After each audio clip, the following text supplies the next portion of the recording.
El tema de hoy es las empresas familiares. Y bueno, sabemos que en el país existen varias empresas familiares, entonces quisiéramos comenzar con usted, doctora Reni, que nos hable un poco de la importancia que tienen en Honduras las empresas familiares. Bueno, bien, muchas gracias por la invitación, Carlos y Xochitl. Estoy en casa, Campus TV es parte de la familia de que he sido parte, me alegra poder saludarles, ¿verdad? Las empresas familiares, yo creo que la importancia que tienen, no hay conciencia de ello, porque tenemos el paradigma que al hablar de empresa familiar nos referimos a la micro y a la pyme nada más. Esto no es así. Hay empresas familiares que son conglomerados, y lo importante de esto es que cuando una empresa familiar cierra, no solo se ve afectada la familia propietaria, sino que todos los empleados y la comunidad de donde ésta es parte. Entonces, cuando hablamos de empresas familiares, estamos hablando del motor que mueve la economía hondureña y la economía mundial. Entonces, tomando esa parte que usted dice, doctora, podríamos decir que se debe planificar la sucesión de los bienes, ¿verdad? Se debe planificar el relevo generacional en una empresa familiar. ¿Cómo lograr esto? Mira, estás tocando varios temas, Xochitl, en esa pregunta, porque ahí me estás hablando de blindaje patrimonial, me estás hablando de sucesión y me estás hablando de relevo generacional. Cuando hablamos de blindaje patrimonial, tenemos una ensalada. ¿Por qué? Porque no tenemos separado lo que es de la familia de lo que es de la empresa. Entonces yo hipoteco la casa de la familia para comprar la máquina que necesito en la fábrica.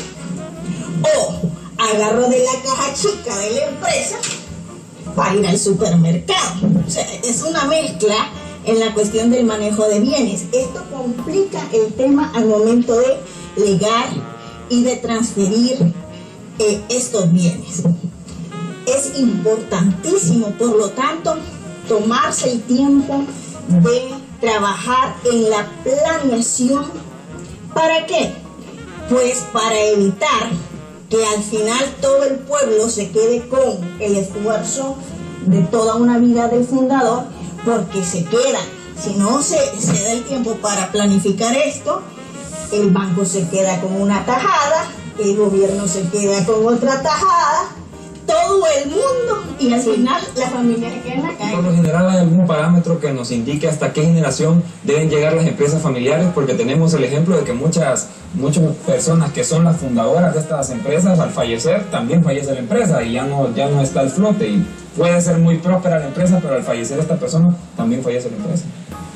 Sí, en realidad tenemos estadísticas. En el mismo proyecto de familia empresarial se sacó un dato de que el 86% de las empresas no logra pasar a la siguiente generación, a una segunda generación, y de las que logran, solo el 10% llega a la tercera generación. Esto coincide muchísimo con lo que a nivel latinoamericano también sucede, ¿verdad? Que el 70% no se queda en el camino con el fundador, y tal vez entre el 5 y el 15% es que logra a esa tercera generación.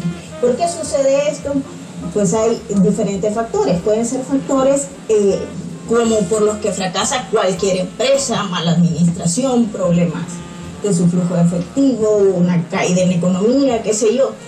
Pero sobre todo en la empresa familiar es porque no se da el tiempo de generar la estructura adecuada para el relevo generacional. Michelle mencionaba la importancia de buscar sucesores con las competencias adecuadas, tenga o no el apellido, por supuesto, no quiere que sea el familiar, y hay mecanismos para potenciar de que sea el familiar. El tema de relevo generacional implica hacer planes de carrera y desde pequeños ir formando a esos posibles sucesores para que no solo tengan el apellido, sino que también el conocimiento, las competencias adecuadas para asumir el liderazgo en el momento que se presente.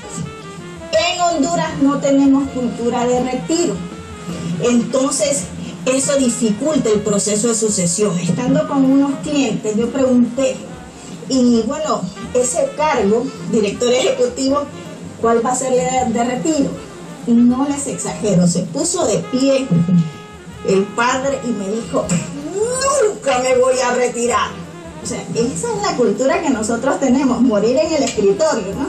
Entonces, eso lo que hace es dificultar el que la empresa pueda pasar de generación a generación, y el reflejo son los datos que acabamos de mencionar. ¿Cómo pueden afrontar este tipo de situaciones las empresas? Porque, como dice usted, tal vez esas personas están muy apegadas a su cargo y sienten que el despojarse de eso también les están quitando una parte de su vida, por así decirlo, porque tal vez el sentimiento de haberlo trabajado tanto tiempo y dejarlo, hacerse la idea de dejarlo, es difícil afrontarlo. ¿Cómo puede ser la ayuda para esas personas? Bueno, para eso hay recursos como el hecho de la creación de un protocolo familiar, un plan de sucesión.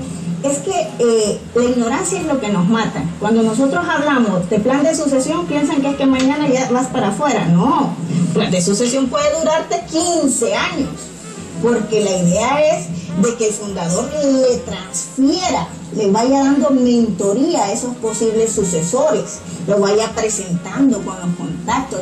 O sea, es un proceso largo.